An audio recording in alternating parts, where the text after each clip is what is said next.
Not gonna talk too much like some of these people on YouTube do, but first off, I'm gonna start off with all these screws. I'm gonna take them out one by one. Take your time. Make sure you don't strip them out. If you strip them out, it won't do you any good.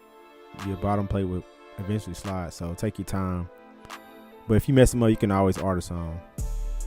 Okay, so this about like 9 years of dirt, so bear with it, you know what I'm saying? Take care of your Mac. If you don't want to spend $3,500 on a new Mac, take your time, upgrade your Mac, add RAM to it. Do whatever you can do to preserve it.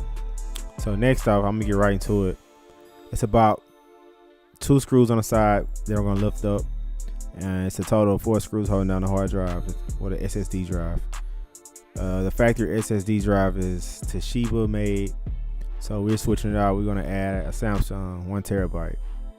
I'm upgrading because my computer is basically out of music, out of space. It probably had 10 gigs left, so it was time. It was very much time. But other than that, once you unmount the SSD drive, you can add a new one. It's time for the new one, Samsung. So once you put it in, you first will have to unscrew the 4 screws on the side for it to fit properly.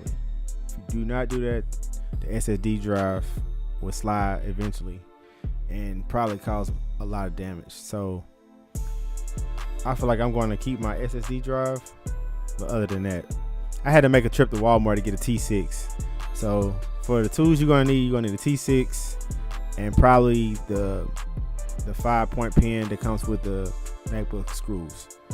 But other than that, you probably need like 2 or 3 tools. That's it. But make sure you add those 4 screws that's on the factory SSD drive. If you don't have those, you have to make that work. It's the only thing that you need for this to work properly. But mainly that's it. Other than that, I feel like it's a good upgrade. I waited for the right time to get it for a good price.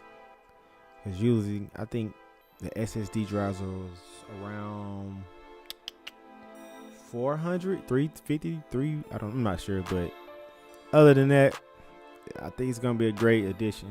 Okay. Yes, I'm running Yosemite because I have a TTM57. I do not want to upgrade. So that is what I'm currently running. I have 2 Macs, but this is the end product. Once you install a terabyte, you should have 999 gigs, but I have 400 gigs of music, so it works for me. So it works.